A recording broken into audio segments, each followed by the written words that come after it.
Freakonomics Radio is sponsored by Hotels.com. Hotels.com gives you access to hundreds of thousands of hotels worldwide. And when you join for free, you can save up to 20% instantly with member prices. Plus, every stay earns rewards. So when you book one trip, you're already lowering the cost of the next one. Hotels.com is simple, rewarding, and designed to help you get more out of every stay. Sign up for free and book today. Hotels.com. It's all in the name. Freakonomics Radio is sponsored by Amica. You know what they say, if you want to go fast, go alone. If you want to go far, go together. So go with Amica and get coverage from a mutual insurer that's built for their customers, one that looks after what's important to you together. Auto, home, life, and more, coverage that fits your unique needs. Amica helps you protect what matters most. Visit amica.com and get a quote today.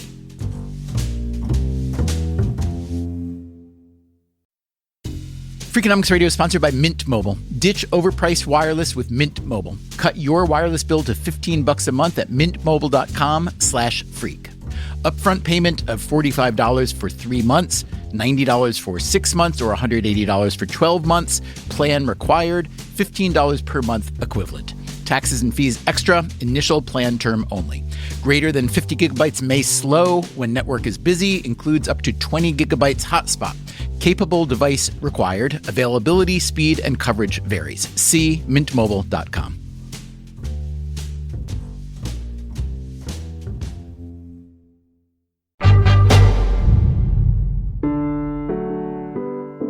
Hey there, it's Stephen Dubner with a quick word before today's episode.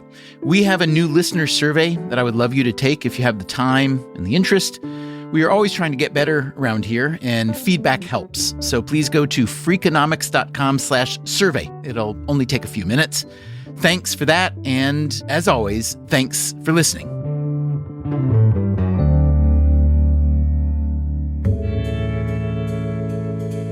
I really only started paying attention to the Macy's Thanksgiving Day Parade about 10 years ago, when my family and I moved into the neighborhood where the parade starts and where the night before they stage everything. This is on the Upper West Side of Manhattan. They take over 2 extra wide streets to lay out the giant balloons. Each balloon arrives folded up flat in its own small rolling cart. It gets unpacked, unfolded, laid out on the pavement, and then comes the helium.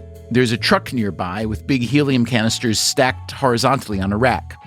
Up close, the balloons are really big. You see this as soon as they start drinking up some helium and puff up to full size. But tonight is Wednesday, the night before the parade. Inflation night, they call it. So the balloons aren't allowed to rise to parade height.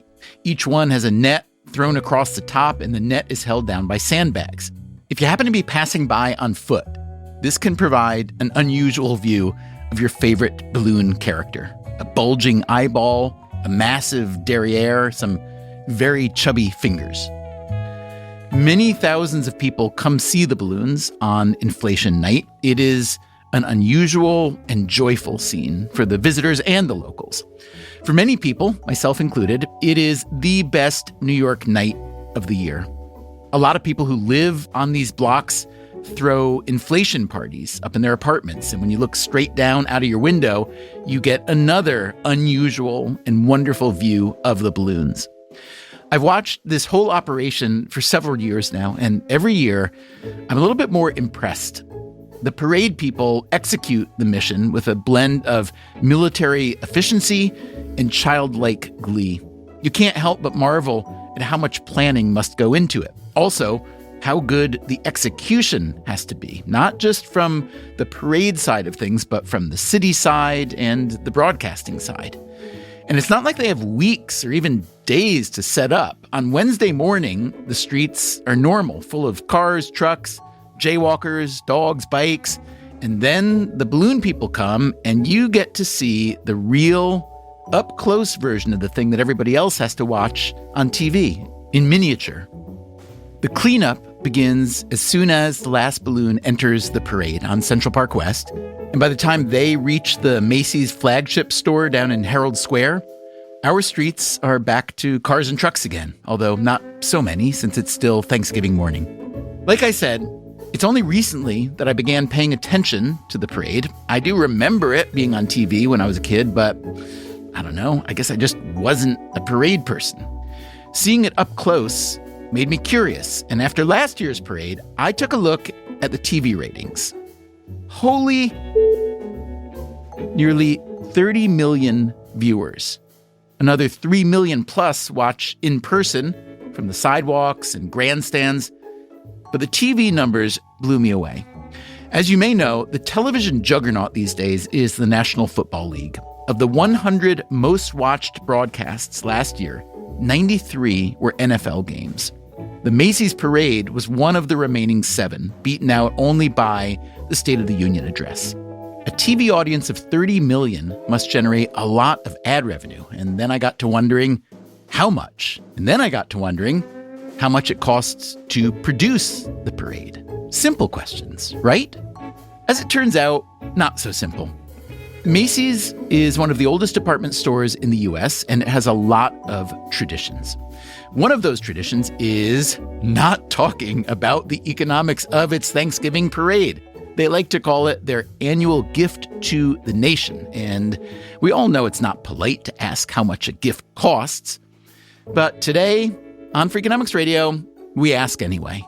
Why? Do I need to know how much Lion King cost to produce? I can't tell you that. That's we can't talk about sensitive commercial topics out here. Oh, I can't say how much they pay. Could try. This is the first of a 2-part series. We will look into the cost of the raw materials. We do have our finger on the pulse of helium. We'll look at how New York City pitches in. I don't know how you guys found me, by the way, because most people don't know I exist. We will hear from the CEO of Macy's, who's trying to keep an old store alive when so much retail is dying. I want to be perceived as giving this gift to the city and to the nation. I also want to do a lot of business. And we ask an industry expert what Macy's stands for today. Macy's doesn't stand for anything today.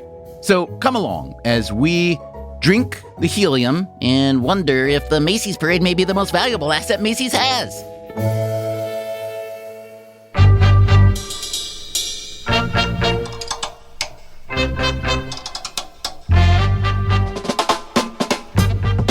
This is Freakonomics Radio, the podcast that explores the hidden side of everything, with your host, Stephen Dubner.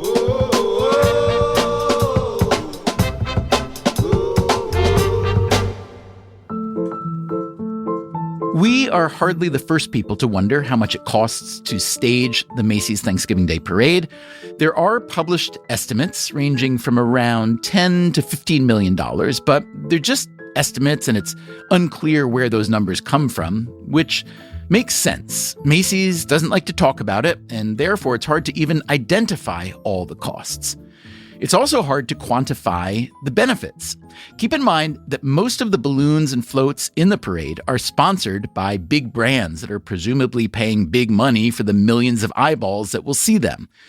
And the parade itself is one big ad for Macy's.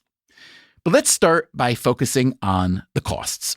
There is, of course, the expense of building and maintaining the balloons and floats. There is the casting and wrangling of the marching bands and other performers. And there are all sorts of city services, police and sanitation and counterterrorism that somebody's paying for. And then there are all the personnel costs for the Macy's Parade Unit, which is a year-round operation. So we figured we might as well start at the source.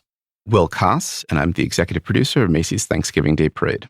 And what does Will Koss actually do? The executive producer oversees the entire production of the parade, from our balloon and float design, construction, fabrication, and delivery to New York City on parade day, to all of the logistics as it relates to shutting down 3.5 miles of New York City on the busiest travel day in New York. Koss grew up in New York, in the Bronx, and he went to college nearby on Long Island. I traveled really far. Have you ever lived outside of the New York City area then? I've not. Koss now lives on the Upper West Side with his wife and daughter. He's 44 years old. He started out as a producer for MTV, Nickelodeon, YouTube, and he got the Macy's job in 2021. But he sounds like a lifer. We're part of the tradition of Thanksgiving morning for millions of people. If you love marching bands, we've got that. If you love giant balloons, we've got that. We've got floats. We've got celebrity. We've been a staple. Whether you're sat in front of the television or have it on in the background, just using us as the soundtrack to your Thanksgiving morning, we're there. Macy's itself was founded in 1858 by Roland Hussey Macy, a former whaler from Nantucket. He ran dry goods stores in Massachusetts and California before settling in New York City. They sold everything from clothing and furniture to groceries and books. By 1902, according to one history of the store, the human wants were few indeed that the Macy's store could not meet. By 1924, the Macy's flagship store in Herald Square was the world's largest store with over 1.5 million square feet. That year, Macy's sponsored its first parade, a 6-mile march through Manhattan. It featured 3 horse-drawn floats, 4 professional bands, and camels, elephants, and bears borrowed from the Central Park Zoo. In these early days, Macy's released big helium balloons into the sky after the parade and offered a $100 reward for their return. That tradition ended in 1932 when a novice pilot going for the reward crashed into a balloon in the sky. It has now been 100 years since the first parade, although this year's edition is only the 98th since they took 3 years off during World War II. The parade today looks a lot different than it used to. When there are 30 million people watching on TV, appearances matter. We are the largest televised variety show of the year. There's something about the work that we do that connects multi-generational. It's a responsibility that we don't take lightly, knowing that we have that impact on so many folks. The demographics are far and wide and are representative of everyone that's in New York City and America. That is Jen Neal. And I oversee the strategy, the creative development, and the operations for all of our live events and specials across NBCU. NBCUniversal is the network that has carried the Macy's Parade for 71 years. Neal's team produces roughly 36 big live events a year. Christmas at Rockefeller Center, New Year's Eve, the People's Choice Awards, red carpets around Hollywood's biggest nights like the Grammys, the Oscars. My role focuses on the entertainment side, but we have incredible teams on the sports side that do the Super Bowl and the Olympics. Can you compare the production and coverage of the parade to the Super Bowl? I mean, obviously, with the Super Bowl, there are many, many, many elements and features and so on, but it is, in the end, a self-contained athletic competition on one big patch of turf, whereas the parade is this roving multi-mile extravaganza through New York City. There's incredible complexity in terms of the production. Each year, there are a number of elements that stay the same. And each year, we are evaluating what we want to evolve and change. Do the Broadway shows kick off the show? Is it better to have them in the second or third hour? A Super Bowl is incredible, and there's many dynamics that go into that, but you're still covering a football game which has the same rules and the same field of play each year. What is the timeline from your end? When do you start working on a given year's parade? We start looking at it right after the parade ends, truly, the week or two after. In fact, this year is the 98th year of the parade, and we are already talking about the 99th and the 100th anniversary.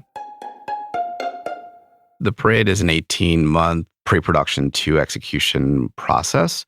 That's Will Koss again. My full Macy Studios team is over 65 full-time folks that range from our partnership team to our creative team to our studio production team, logistics, project management, production management. The 65 number is our full-time. As we get closer, we expand considerably.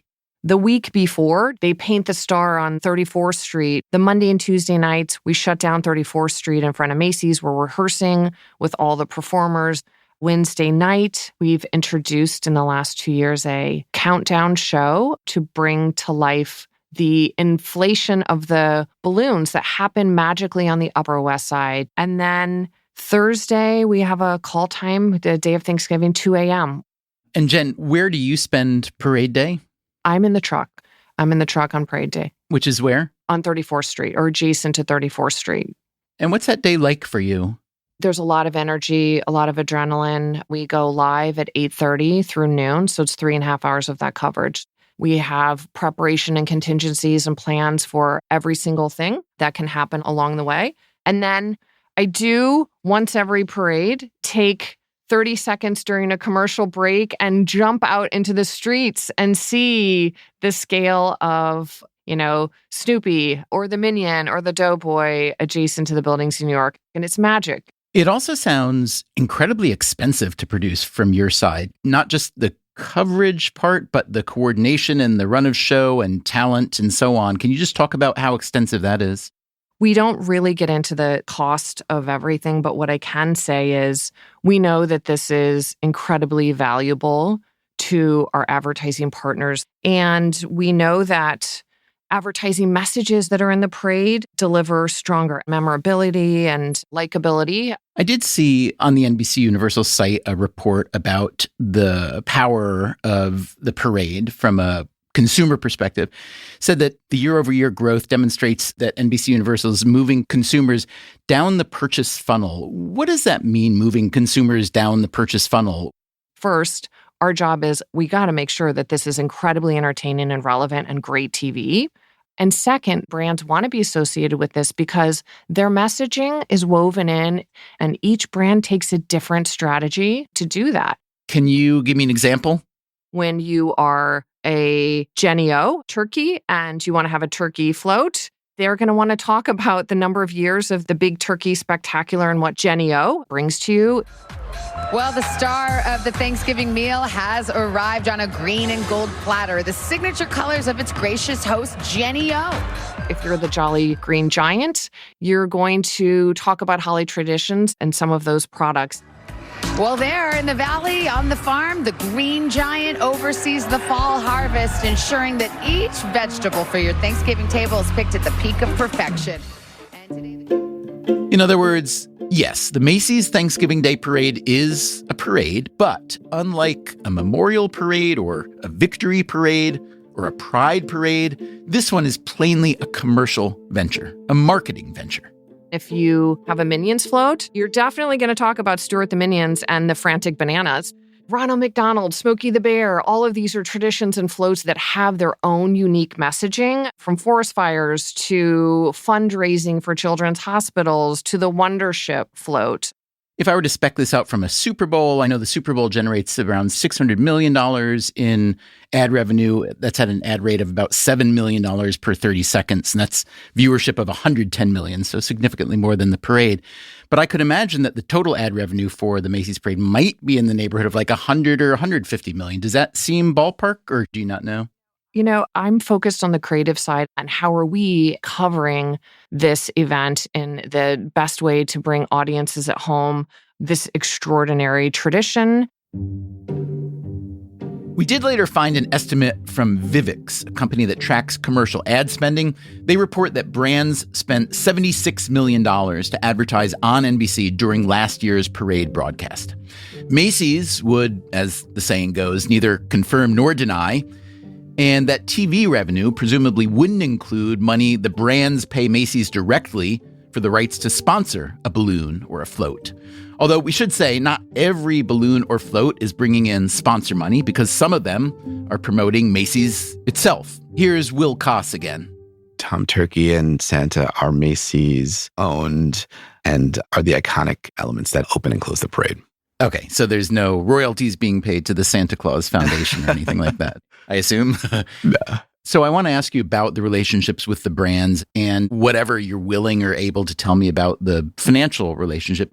My wife's favorite balloon when she was a kid, she grew up in New York, was the Pillsbury Doughboy. And the first year we lived on this block, when we woke up the next morning at like 6 a.m. and we looked down, it was just this magical sight with the sunrise off the balloons. And there was the Doughboy. And we could see like the patches, his butt was taped a little bit. And it was just so beautiful and endearing. And I thought, wait a minute, is that still the Pillsbury Doughboy? Like, does Pillsbury still even exist? Then I started to think about Snoopy, and I thought about Snoopy I knew was the emblem of MetLife for a while. And I thought, oh, does that mean it's a MetLife balloon? So let me just make it an open thread for you to tell me what you can about why the balloons that are in the parade and how that relationship works. Pillsbury Doughboy, Snoopy, our Peanuts characters, SpongeBob SquarePants. The goal with all of our balloons is to create a moment that's instantly recognizable in the sky.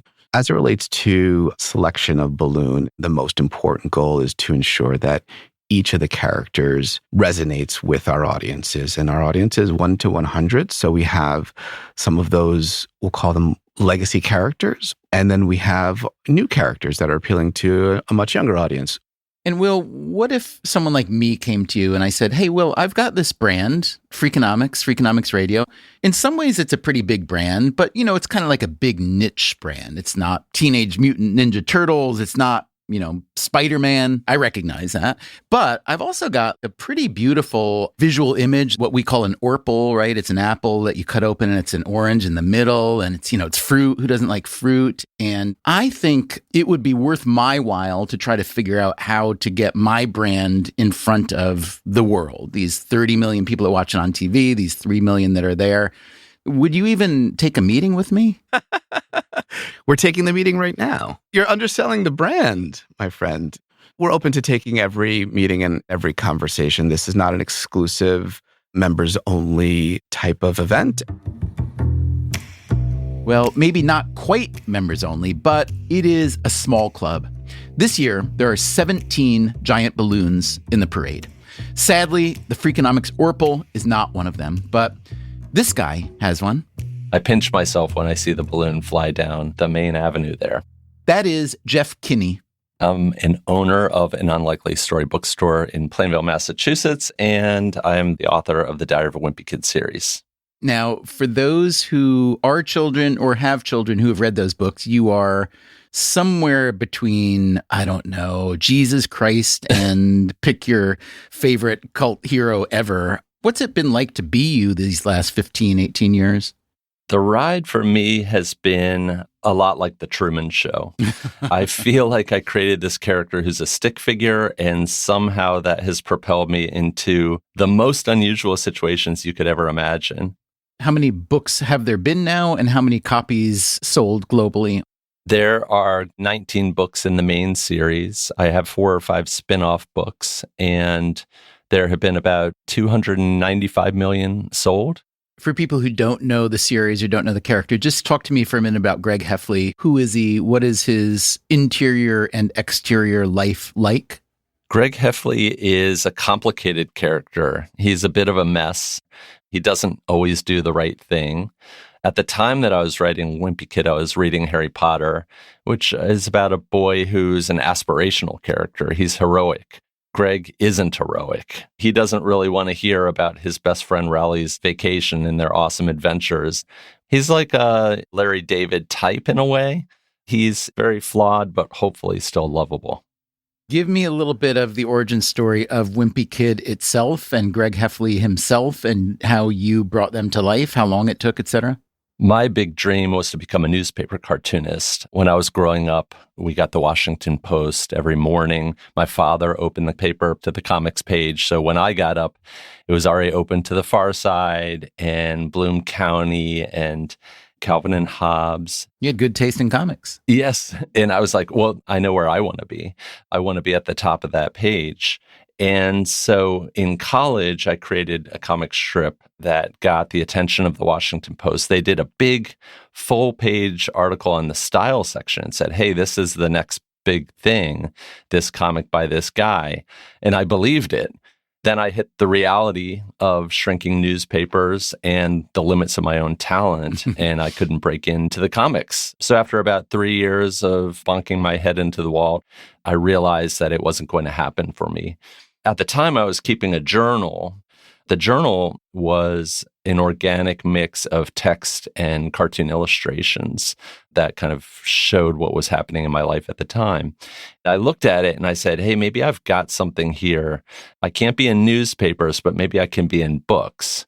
I thought I'll fictionalize this. First, I'll write down every funny thing that happened to me in my life as a kid. I thought I could do that in about 2 months. Instead, it took 4 years. It was a 77-page sketch journal, but I filled it with enough ideas for 5 books. And then, as I understand, but correct me if I'm wrong, you're working as a game developer for Pearson Education, and you begin to publish some of this work online on a Pearson site called funbrain.com. Is that right? That's right. And my boss was looking for something to keep traffic up over the summer months. I said, hey, I'm working on this thing. It's not really for kids. It's more like the wonder years where an adult is looking back on their childhood, but it could work. So I started publishing online. After about a year, we had 12 million readers. Holy cow. And I got a lot of encouragement from adult readers who were following my almost blog-like entries. Okay, and then that leads to a book contract. Just walk me quickly through the mechanics. What came first? Was there an agent? Was there a reach out from a publisher or editor? I went to New York Comic Con. I walked around with a sample packet. I heard about a guy who published a webcomic called Mom's Cancer. I talked to the editor at a booth. He said, this is exactly what we're looking for. And I was off to the races. So you wind up publishing with Harry N. Abrams, correct? Yes. At the time, Harry N. Abrams would be known as an art book publisher. So those gorgeous picture books that you have on your coffee table primarily, they weren't doing a lot of this kind of thing. What I really liked was that they treated books as an object to be valued. They put a lot of craftsmanship into their publishing. And I thought, if I sign with Harry N. Abrams, that might elevate the work itself. And that's the way it's been with Wimpy Kid. About 2 weeks after the book was published, it got on the New York Times bestseller list, which was just an absolute shock. I remember my wife and I were jumping up and down on our kid's bed like we just couldn't believe it. Now it's been on the list a combined total of something like 900 weeks.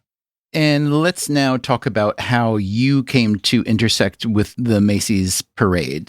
In about 2010, Diary of a Wimpy Kid was doing pretty well.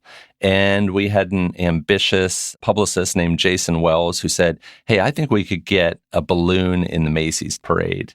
So he approached Macy's and said, hey, how about a balloon? They said, it might not be ready for a balloon, but how about a float? The idea I remember was that there was going to be a standing Greg Heffley, and at the base of the float would be a bunch of kids reading. So it would be a float to promote reading and literacy. That sounds a little, what's the word I'm looking for? More reverent, perhaps, than the Wimpy Kid brand is? That's right. And we said, we're going to hold out a little bit and see if we get into balloon territory. And then what happens next? So the next year, I think I got named to Time Magazine's most influential people list. Congratulations. And that Thank you very much. Theoretically makes you balloon worthy. Yeah, right. So Macy's said, yes, please, we'd like to do a giant helium balloon. And my publisher was kind enough to sign on for the terms. Tell me what you know about that negotiation and the terms of the deal. As you can probably imagine, the terms are proprietary, so I can't talk about that. But it was a multi-year situation. You pay a certain amount to get the balloon made and then a certain amount to have it flown every year. That first balloon flew for 3 years, and then we re-upped and flew it for another 3. And that's really the pattern we've been in for now a good long time. I have no idea what Macy's deals look like with other creators, if we're standard, if we have our own separate thing. Has Harry and Abrams continued to basically pay for or subsidize the participation? To their great credit, Abrams has continued to support the balloon. This past balloon, I chipped in because, of course, I have a big stake in this as well. Any idea what it costs to make it?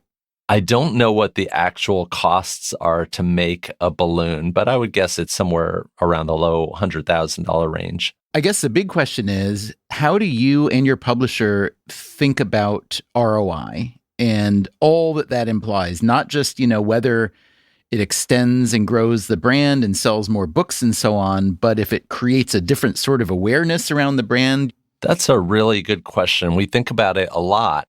It's possible that the balloon is one of the legs of a chair. And if you kicked out that leg, maybe the whole thing collapses.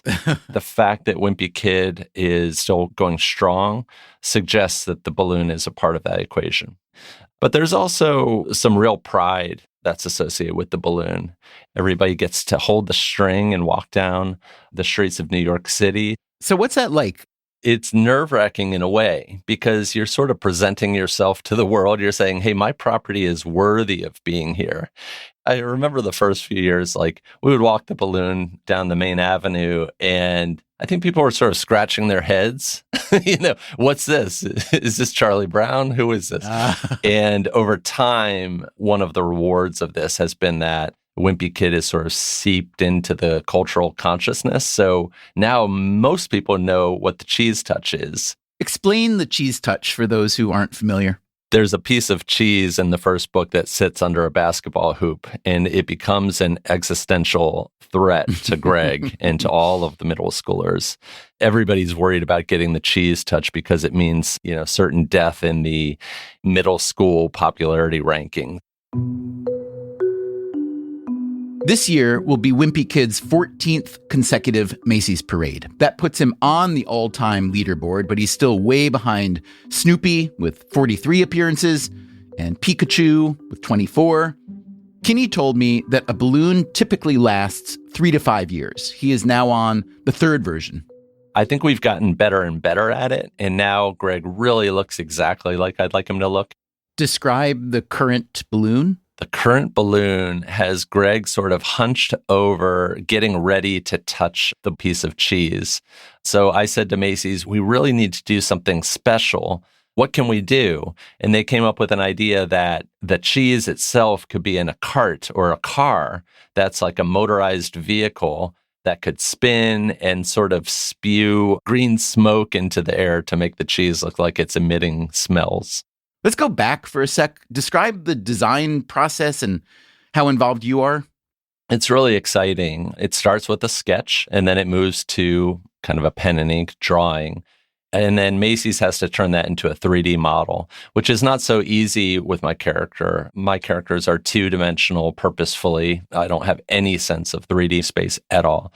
And so the first time we saw a Wimpy Kid balloon was the first time we saw Greg Heffley articulated in 3 dimensions. He has a butt. Right.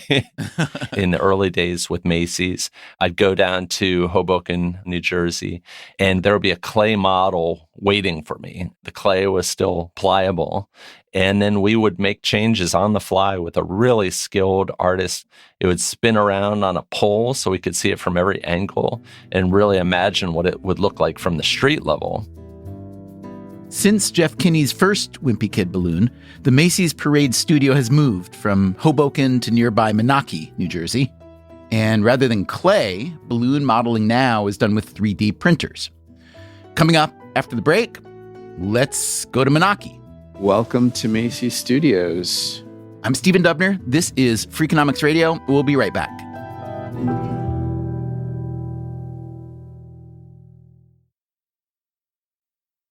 Freakonomics Radio is sponsored by Figure. Did you know that 40% of homeowners own their home outright? If that's you, don't let your equity sit idle. Tap it with a home equity line of credit. Figure, the #1 non-bank HELOC lender in the U.S., helps tap equity you've built in your home so you can do things like tackle a renovation or pay down debt. HELOC is a line of credit secured by your home. You can draw what you need, repay, and draw again. Figure offers a 100% online application. Get approved in 5 minutes and funding in as few as 5 days. It's faster than a bank loan and cheaper than a personal loan. Check your rate today without impacting your credit at figure.com/Freakonomics. This post is sponsored by Figure, NMLS ID 1717824. Figure is an equal housing lender. For more information about their licensing, visit nmlsconsumeraccess.org. Figure's HELOC is subject to credit approval and terms apply. Freakonomics Radio is sponsored by Zip System. Zip System building enclosures are designed as one integrated roof and wall system that makes it faster and easier to create a tight, dry building enclosure. Instead of a mix and match approach, all components work together as one system, eliminating the need for house wrap and felt. Because they keep your build protected against weather starting from day one, that means fewer steps and less opportunities for delays. Explore their family of products and learn more at zipsystem.com. Freakonomics Radio is sponsored by LinkedIn Ads. Ever invested in something that didn't live up to the hype? Marketers know that feeling. They optimize for the numbers that look great, like impressions, but then they don't see revenue. LinkedIn has a word for that: bull spend. Instead, you can get the highest ROAS of major ad networks with LinkedIn. Cut the bull spend, advertise on LinkedIn. Spend $250 and get a $250 credit. Go to linkedin.com/Freakonomics. Terms apply.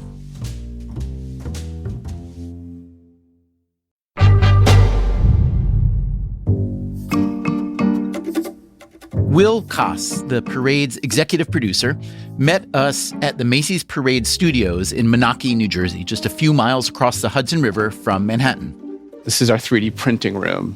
So this is Diary of a Wimpy Kid. We're looking at a 3-foot plastic model of Greg Heffley. We've got our character here actually laying on a table at the moment, but if he was sitting in flight position, he'd be pointing at the stinky cheese, which will be preceding him down the line of march. We are inside a sprawling brick and glass building that from the outside looks like an office building, but inside it's a 72,000 square foot warehouse with 44-foot ceilings and a variety of workshop stations. It's also a little bit noisy. The floor that we're standing on right now is our fabrication floor. As we walk through, Koss points out some floats under construction, including a new float representing the Bronx Zoo. So we'll have giraffes, we'll have tigers, we'll have gorillas, birds. These giraffes and tigers are not real the way they would have been back in the beginning.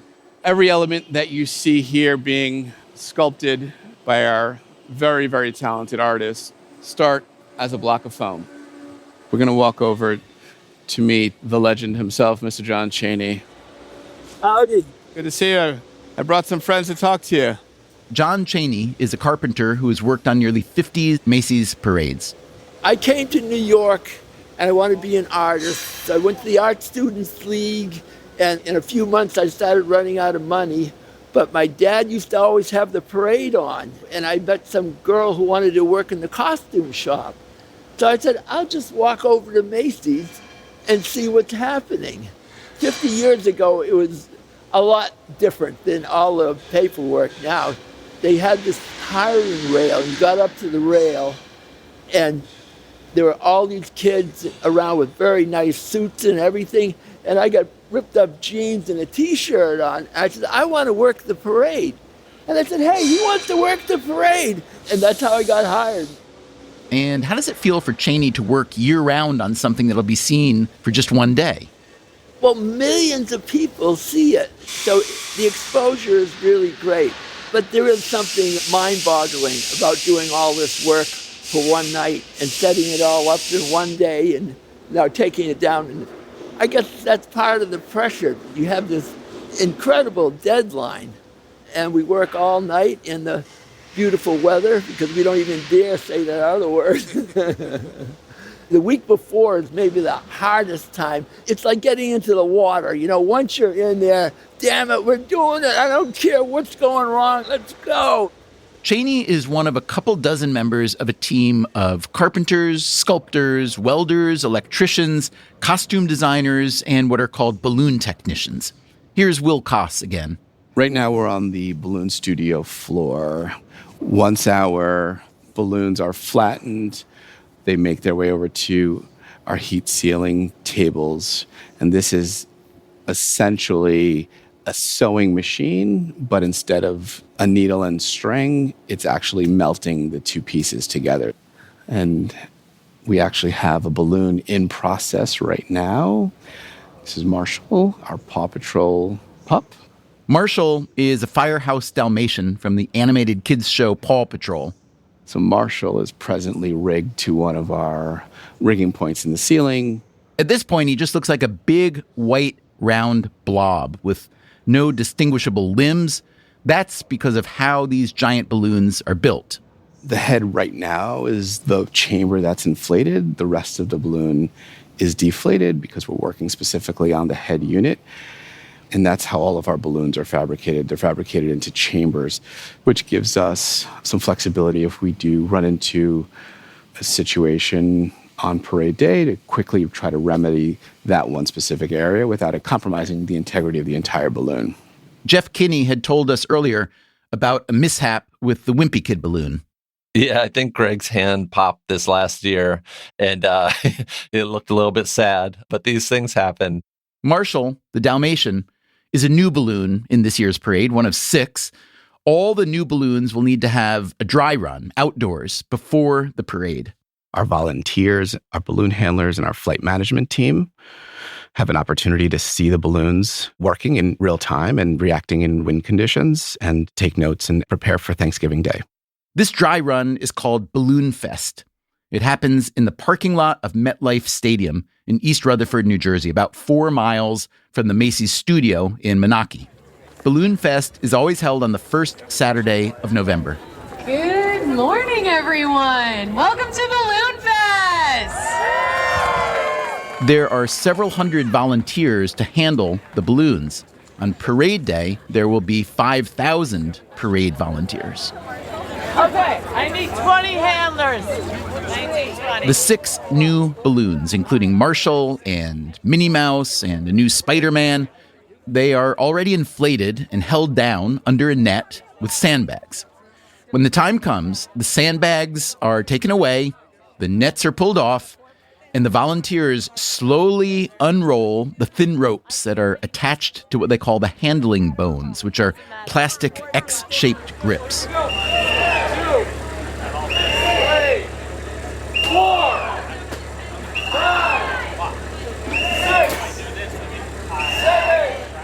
Once the balloons are up in the air, the volunteers walk them around the parking lot. Will Koss is paying close attention. Everything looks good. Nearby is the helium truck.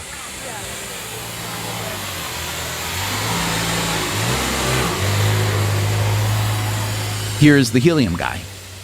The trailer is about 40 feet long. There are 12 high-pressure steel tubes in there. If you could get all the helium out of each one of those tubes, you could fill about 6 to 8 of these balloons with a single trailer. His name is Kevin Lynch. I'm the vice president of global helium for Messer. Messer is one of the big players in the helium market. It and the companies it has acquired have been providing helium to the Macy's parade for decades. The helium that's here today started in an underground helium reservoir in Amarillo, Texas. And here we are filling balloons. But if you put too much helium in it, that whole crew of people would be, rising up into the sky. Lynch tells us that each giant balloon takes around 15,000 cubic feet of helium. So, how much does that cost Macy's? I can't tell you that. That's we can't talk about sensitive commercial topics out here. The price of helium itself is not a particularly sensitive topic. Helium is used widely in medical settings and elsewhere, and there's a strong global market for it. Believe it or not, giant balloons consume only a tiny share of the helium market. We did a rough calculation of what it would cost to fill the 17 balloons in this year's parade if you paid market price. It was around $425,000. I asked Will Koss if this sounded about right, but he wouldn't take the bait. I also asked him what Macy's does about the occasional helium shortage. We do have our finger on the pulse of helium. It's a market that adjusts over time, but we plan for it, and we have good relationships with our vendors across our helium supply teams. What's your biggest concern or anxiety or, the thing on your to-do list that keeps you up the night before? I guess I would assume the weather, but maybe I'm wrong. The weather is definitely a concern for us. We are a rain or shine event, so unless there's significant weather that would impact the flight of the balloons. Wind, particularly, yeah? Yeah. Wind is one of the most potential risks on our overall parade. We've had some snow in our history. I don't wish that on us. I've been fortunate enough to have relatively good weather. I know my time is coming at some point. It's probably good for the broadcast, though, isn't it? Snow? It would look beautiful, but we do still have to get 5,000 people and 27 floats and 17 large balloons down the parade route. So I'd love it to snow at 12:01. How about that? Or 11:59. So far, we've heard from the key people who create and broadcast the Macy's Parade, but there's one more partner, sort of a silent partner, without whom it could not happen. If there were no permits, it would be a free-for-all. I'm Stephen Dubner. This is Freakonomics Radio. We'll be right back. Freakonomics Radio is sponsored by USPS. In business, there's no room for guesswork. Every shipment matters. Every deadline counts. That's why reliability is at the core of USPS Ground Advantage. Each package moves through a secure nationwide network tracked from dock to door with affordable upfront pricing and delivery you can depend on. Because knowing your logistics are handled lets you focus on everything else. Visit USPS.com/Ground Advantage to start shipping with confidence. USPS Ground Advantage. We mean business. Freakonomics Radio is sponsored by Principal, the perpetual pen tapper, the arbitrary fridge reorganizer, the holiday party planner that starts in May. Principal knows that your star employees have their work quirks. Principal also knows how much those employees mean to your business. You need them. They need benefits. Work with Principal so they can help your team with a retirement and benefits plan that's right for them. Principal Life Insurance Company, Des Moines, Iowa.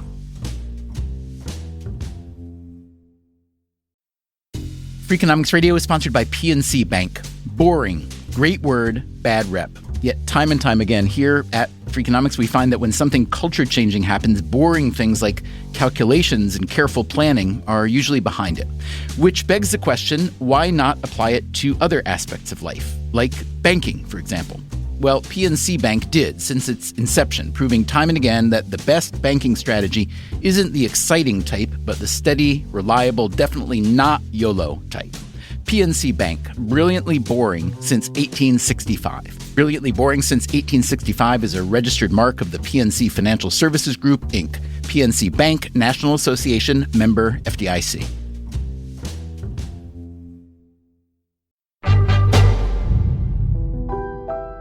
Yes, there are giant character balloons drifting through the sky. And yes, there are floats and marching bands, Broadway performers. But the real star of the Macy's Thanksgiving Day Parade, if we're being honest, come on, you know who it is. It's New York City. My name is Dawn Tolson, and I'm the Executive Director of Citywide Event Coordination and Management and the Street Activity Permit Office. And those are a lot of words. Tolson has worked in New York City government for a decade. Her office issues permits for many types of events, street fairs and farmers markets, festivals, and of course, the Macy's Parade. We told her we were trying to put together the costs of the parade, and she did give us a little bit of pricing information. An application fee is non-refundable, and that's $25. And then it ranges from zero, no cost whatsoever, up to something that could be $66K per block, depending on the use of space and the impact. The Macy's Parade uses 40 plus blocks, and it is undeniably high impact. Does that mean that Macy's pays the city something like $3 million, 40 some blocks times $66K per block? Oh, I can't say how much they pay. Could try. Macy's is a partner with the city. They put on two very iconic events in New York City that are birthdays and holiday events for America. The other one she's talking about is the Macy's 4th of July fireworks, which, no offense to fireworks, is nowhere near as big a deal as the parade. And so we know the importance of that and we work with them. But I can say that they do work really hard with us to make sure that we are very cognizant of the amount of resources that we're using, that we're not overextending, that we're also being fair to the employees and the workers. When Tolson talks about the resources the city is using, these are serious resources, including law enforcement and emergency crews. Here is Will Koss again from Macy's. The security plan is a quite detailed plan. You could imagine if you were throwing a parade for 3.5 million people on the sidewalks and 30 million people watching a live broadcast, that you would invest a lot in security planning and execution. There's a variety of personnel that are visible on the parade route and other layers of security that are less visible. Hats off to the NYPD. There are people out there that were there since 1 a.m. in the morning, putting barricades in place and moving vehicles around so you don't even hear a car honking. Then you've got, counterterrorism working with the FBI on any kind of threats. You've got TARU, their technical assistance unit, who are doing the counter-drone stuff with the FBI.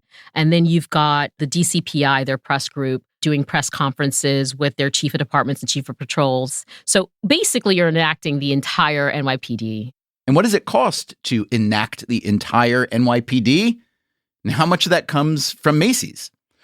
The parade, for all its goodwill and vibes, is a commercial event. So you could imagine Macy's contributing heavily to the city services.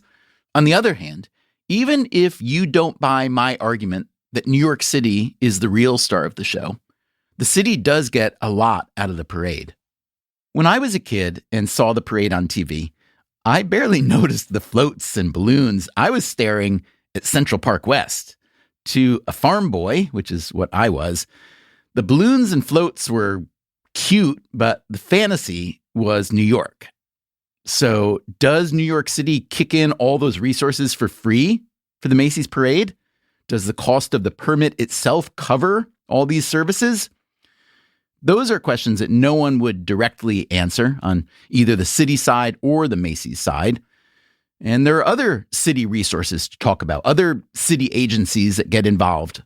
We have 4 walkthroughs with all of those agencies, as in we're walking the route 4 times. In New York City, the city of scaffolding, there's a lot of obstructions along the path. And so we have to walk that path to see what construction's going on, what potholes are in the street, what is up above. Street lamps, for instance. In 1997, the parade was held on a very windy day. At Central Park West and 72nd Street, the 6-story tall Cat in the Hat balloon hit a lamppost and knocked off part of it. Several people were injured, including one woman who was in a coma for 24 days. Macy's and the city now work together to prevent that kind of thing. Will costs again. All of our balloons and floats, starting up at 77th Street and all the way through 34th Street, that entire parade route has to be cleared of any aerial obstruction. This clearing process includes what Koss calls light swings. We have a team to physically move all of the light poles out of the way. So they're loosening them, and then we're actually swinging all of the poles. It's done under the dark of night. And Dawn Tolson again. Sanitation. We haven't even talked about sanitation. I didn't know this until a couple years ago that there's a special unit that deals with the horse refuse. This horse refuse comes from the NYPD and Parks Department mounted units that march in the parade. So we forgot to call them one year. It was not pretty. One of our responsibilities is to clean up the horse poop. That is Jessica Tisch. When we spoke with her, she was New York's sanitation commissioner. We have 1 to 2 sanitation workers for every 4 to 5 horses. Tisch has just been named commissioner of the NYPD. As sanitation commissioner, her job was to make the parade route as photogenic as possible on Thanksgiving Day from 8:30 a.m. Eastern Time until noon.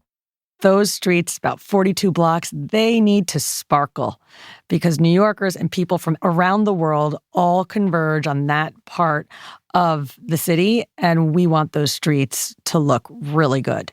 After the parade is obviously a huge effort.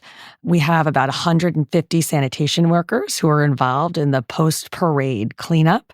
They are doing manual cleaning with brooms and baskets, but also our mechanical brooms, which can sweep 1,500 pounds of litter, are out in full force. About 71,000 pounds of trash is collected by the Department of Sanitation as part of the cleanup of the Thanksgiving Day parade. Once again, we couldn't learn anything significant about how these costs are allocated or perhaps shared. New York City plainly derives value from the parade. There's the marketing value of the broadcast, but also 3.5 million in-person spectators generate a lot of economic activity. How much? Those numbers, too, are shock of shocks, hard to come by. If we began this episode hoping to run even a rough cost-benefit analysis of the Macy's Thanksgiving Day Parade, we have failed. Too many of the costs are privately held. We can guesstimate the overall TV ad revenues, but we don't know how that money is split between Macy's and NBC and whatever agencies or other middlemen are involved. So we took one more shot. We asked to speak to the man at the top. Tony Spring, chairman and CEO of Macy's, Inc. So Macy's refers to the parade as, quote, a privately sponsored and privately funded event and is regarded by Macy's as its annual gift to the nation. I understand that, as with most gifts, you don't tell people how much the gift costs when you're giving it to them. But why is it so important that no one knows how much the parade costs? Because we've been trying to figure it out and really failing. Why? Do I need to know how much Lion King cost to produce? But I can figure that out. Okay, go to the Hayden Planetarium and what did it cost? I can figure that one out too, Tony. I can't figure out the parade. I guarantee you, you're bright enough, much brighter than me. You can figure this out. But I would like to focus more on the fact that, 100 years later, 98 parades later, this thing is still relevant. And it's a great example of if we were still marching animals up and down the street, it wouldn't be as relevant today. But the fact that it evolved over time and includes a level of modernity, includes a level of history, floats that have been there over the years, floats that are new this year, balloons that are new this year, that is, just like the fireworks, I think what makes it such an amazing spectacular. Okay, so the Macy's parade is still relevant. Here's a bigger question, especially for Tony Spring. Is Macy's still relevant? Coming up next time in part 2 of our series, brick and mortar retail has been declining for years, and Macy's is planning to close 150 of their stores. Tony Spring took over less than a year ago, and he is pushing for a renaissance. At least he's optimistic. Now is the time to buy Macy's. Next time, we go deep with Tony Spring, and we get another view, too. Macy's has a hell of a challenge over the next few years to remain upright, let alone become successful as they once were. We also visit Wimpy Kid author Jeff Kinney up in Massachusetts, where he is trying to launch his own retail renaissance. If you invest in your downtown, can you change the fate of a town? And I don't know the answer to that. That's next time on the show. Until then, take care of yourself, and if you can, someone else too. Also, if you'd like to learn more about helium, be sure to follow another podcast we make, The Economics of Everyday Things. Host Zachary Crockett went deep on helium supply and demand in an episode that will be out very soon.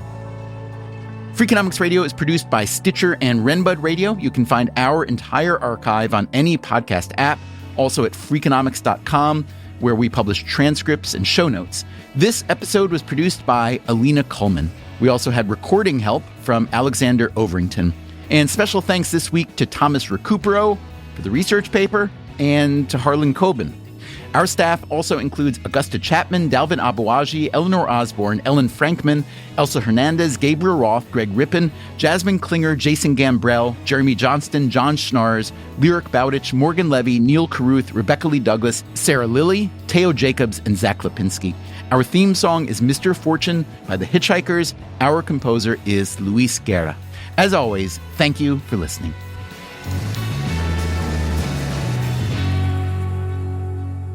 When I see a crowd, I'm thinking to myself, wait a minute, did I issue a permit for that? The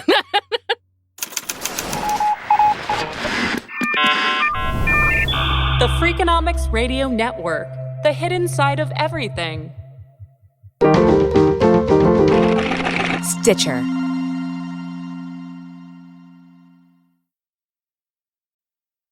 Freakonomics Radio is sponsored by Ozempic. Innovation happens through rethinking what's possible, and when it comes to GLP-1s, Ozempic pill does just that. Learn more about Ozempic semaglutide tablets, 4 and 9 milligrams, by calling 1-833-OZEMPIC or visit Ozempic.com to view the medication guide and ask your doctor what's possible with FDA-approved Ozempic pill.